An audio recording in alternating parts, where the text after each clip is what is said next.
Hi friends, Kavichandra audio நாவல் சேனலுக்கு அன்புடன் உங்களை வரவேற்கிறேன். சேனலை சப்ஸ்கிரைப் செய்யாமல் தொடர்ந்து கேட்டுக்கொண்டிருக்கும் நண்பர்களே, உங்களது சப்ஸ்கிரிப்ஷன், லைக்ஸ், ஷேர்ஸ், கமெண்ட்ஸ் எங்களை அடுத்த நிலைக்கு கொண்டு செல்வதோடு உங்களுக்காக இன்னும் புதிய முயற்சிகளை செய்ய வைக்கும். அதனால் மறக்காமல் சேனலை சப்ஸ்கிரைப் பண்ணிட்டு உங்களது அன்பை லைக்ஸ், ஷேர்ஸ், கமெண்ட்ஸ் மூலமாக எங்களுக்கு தெரிவியுங்கள். கதைகளை தொடர்ந்து நீங்கள் கேட்க விரும்பினால் அப்படியே பக்கத்தில் இருக்க பெல் பட்டனை கிளிக் பண்ணுங்க. வாங்க கதைக்குள்ள போகலாம். யானும் 3. ஆராவுக்கு விடுமுறையில் பொழுதே போகவில்லை. எப்படியாவது அடுத்த சில நாட்களில் வரப்போகும் கேம்பஸில் தேர்வாக வேண்டுமென்று அதற்கும் தயாராகி கொண்டிருந்தாலும் கூட ஏனோ ஒரு வெறுமை அவளுள் சூழ்ந்தது. அதை போக்க எண்ணி எழுந்தவள் வீட்டை ஒழுங்குபடுத்த துவங்கினாள். அந்த சிறிய வீடு எப்போதும் கோமதியின் கைவண்ணத்தில் சுத்தமாகவே இருக்கும். அவராக எடுத்துக்கொண்டால் ஒழிய கோமதிக்கு அவர் வேலை செய்யும் இடத்தில் விடுமுறை என்ற ஒன்று கிடையவே கிடையாது. அவராக எடுத்துக்கொண்டால்தான் உண்டு.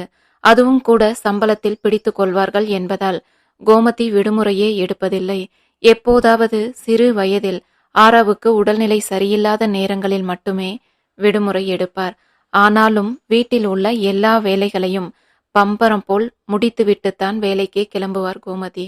ஆராவும் பொருட்களை கலைத்து போடும் ரகம் இல்லை என்பதால் வைத்த பொருள் வைத்த இடத்திலேயே இருக்கும். இப்போது கடந்த ஒரு வாரமாக கோமதிக்கு கொஞ்சம் உடல்நிலை சரியில்லை.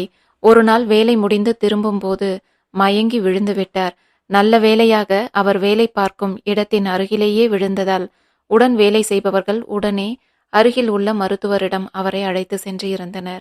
அதில் ஓய்வில்லாத தொடர் வேலையின் பலனாக உடலில் இரத்தம் குறைவாக இருப்பதாக கூறியதோடு குறைவான இரத்த அழுத்தமும் இருப்பதை தெரிவித்தவர் அதற்குரிய மருந்துகளை எழுதி கொடுத்திருந்தார். அந்த மருந்துகளின் பலனோ இல்லை உடல் சோர்வினாலோ தெரியவில்லை. கோமதிக்கு விரைவாகவே உறக்கம் வந்து விடுகிறது. அதை கவனித்திருந்த ஆரா அன்னையின் வேலையை குறைக்க எண்ணியே வீட்டை சுத்தம் செய்ய துவங்கினாள். அவள் அதை செய்து முடித்து குளித்து வரவும் கோமதி வீட்டிற்கு வரவும் சரியாக இருந்தது. காலையில் கலைந்து கிடந்த வீடு இப்போது சுத்தமாக இருப்பதைக் கண்டு, உன்னை யாரு இதெல்லாம் செய்ய சொன்னா?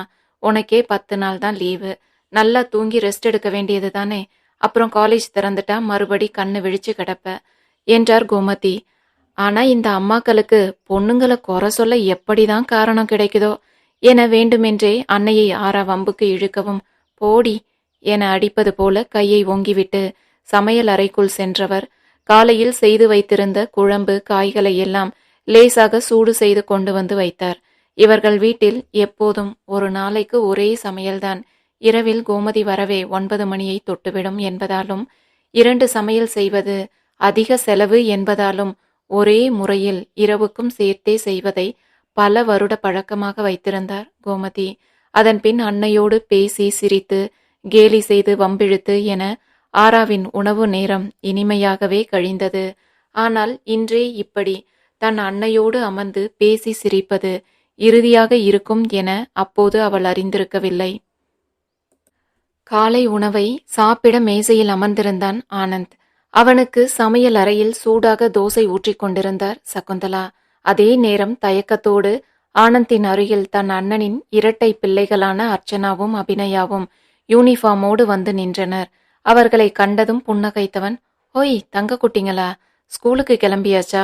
டிஃபன் சாப்பிட்டீங்களா என அன்போடு விசாரித்தான் ஆனந்த். இன்னும் இல்ல சித்தா என தலையசைத்தவர்களை லேசாக முறைத்தவன், ஏன் சாப்பிடல என்று விட்டு உள்பக்கமாக திரும்பி, மா இவங்களுக்கும் சேர்த்து தோசை கொண்டு வாங்கம்மா என்றான்.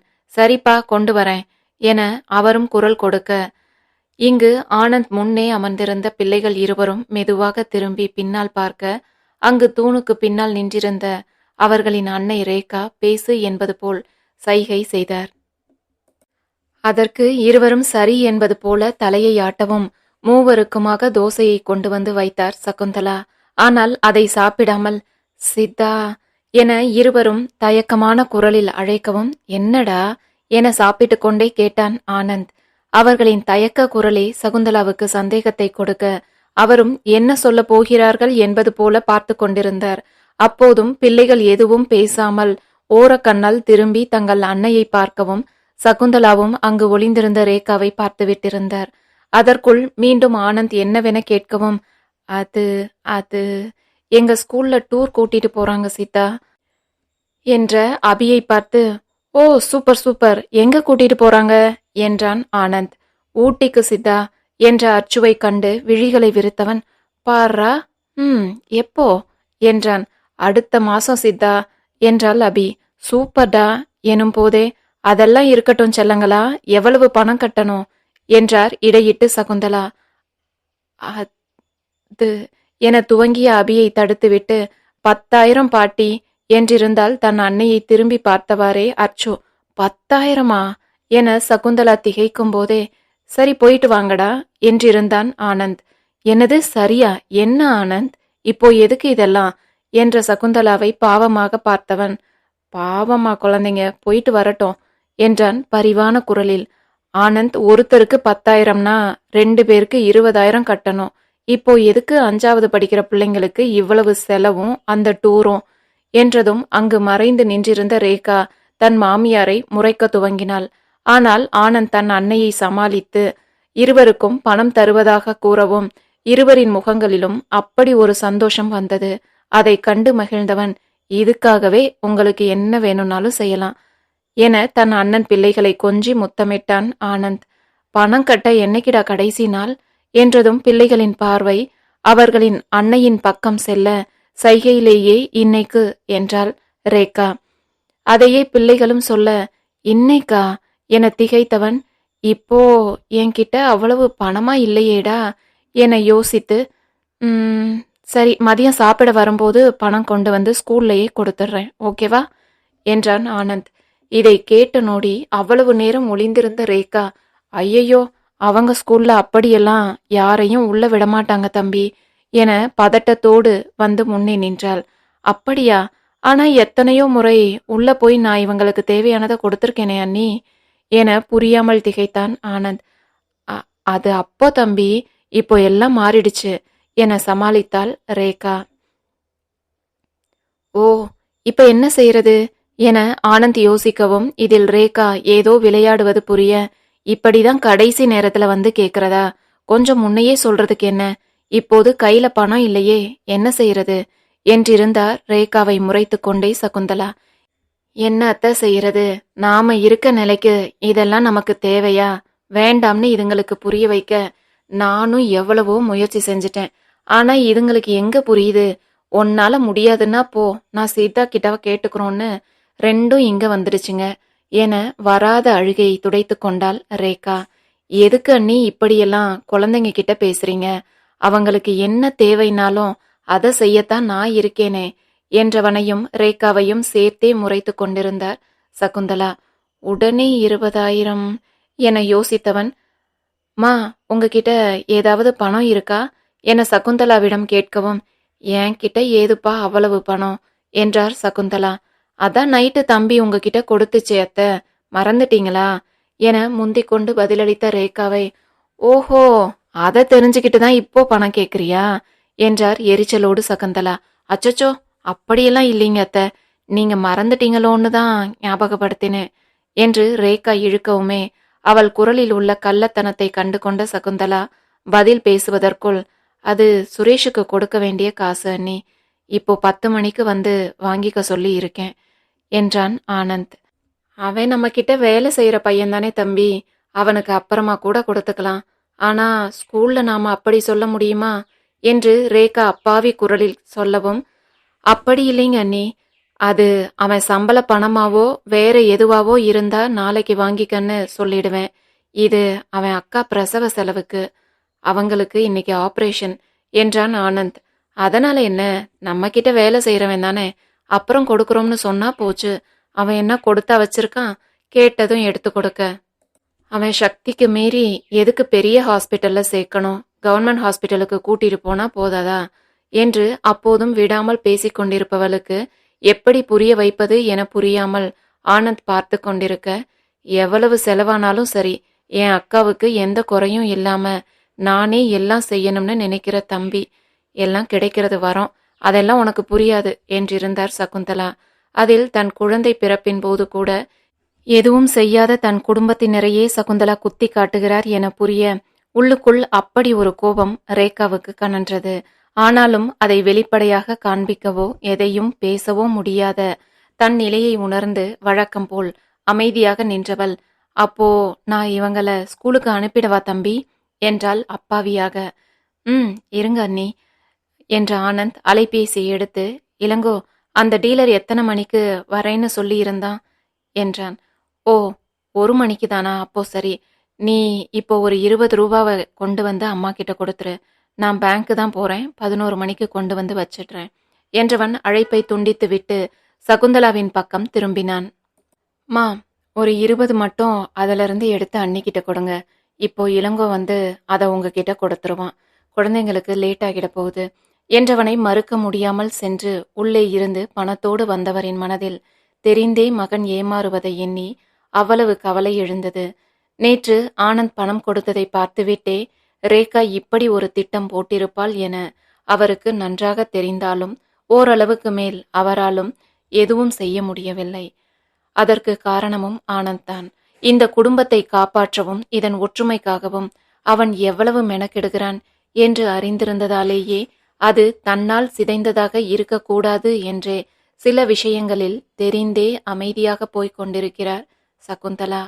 கோணல் சிரிப்போடு நின்று சகுந்தலாவையே பார்த்து கொண்டிருந்தவள் அவர் நீட்டிய பணத்தை வேகமாக வாங்கி கொண்டு வேன் வந்துவிடுமென பிள்ளைகளோடு வாசல் பக்கம் நகர்ந்தவளின் முகத்தில் அப்படி ஒரு வெற்றி புன்னகை தாண்டவமாடியது. எவ்வளவு கொழுப்பு இருந்தா இந்த கிழவி இப்படி பேசும்? இதுக்கு சரியா ஒரு நாள் பதில் கொடுக்கணும். அதுக்குத்தான் சரியான வாய்ப்பு வரமாட்டேங்குது. இந்த ஆனந்த் அவங்க அம்மாவை அப்படியே தலையில தூக்கி வச்சுட்டு கொண்டாடுறதால தான் அதுக்கு இவ்வளவு திமிர். நானும் அடக்கி வாசிக்க வேண்டியிருக்கு. முதல்ல என் தங்கச்சி இங்க ஆனந்த் பொண்டாட்டிய வரட்டும், அப்புறம் இருக்கு இந்த கிழவிக்கு கச்சேரி என்று தனக்குள்ளேயே கருவிக்கொண்டாள் ரேகா. அப்போது அம்மா அம்மா என உடையை பிடித்து இழுத்த அபி, டூர் ஃபீஸு ஒருத்தருக்கு 6000 தானேம்மா, எதுக்கு சித்தா கிட்ட 20,000ன்னு சொல்ல சொன்னீங்க என்றாள். அது ஃபீஸுக்கு மட்டும் கொடுத்தா போதுமா?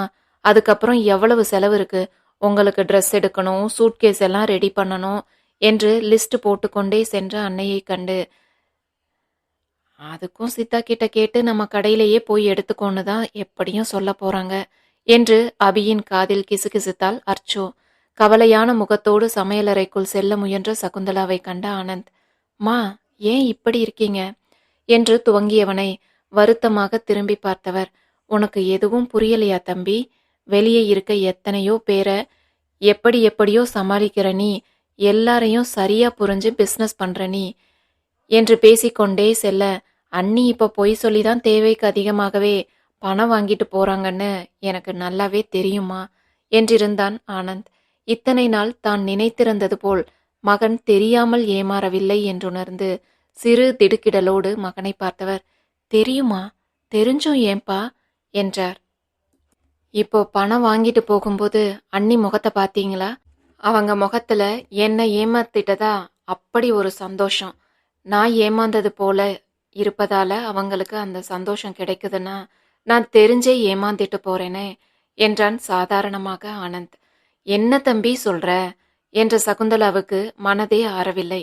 மா, அன்னிக்கு குணாவை கல்யாணம் செஞ்சதுல இருந்து பெருசா எந்த சந்தோஷமும் கிடைக்கவே இல்லை. அதனாலதான் அவங்க இப்படி எதையோ செஞ்சு தன்னை சமாதானப்படுத்திக்கிறாங்க. நான் உழைக்கிறது எல்லாம் யாருக்காகமா? நம்ம குடும்பத்துக்காக தானே. அவங்களும் நம்ம குடும்பத்து ஆள் தானே.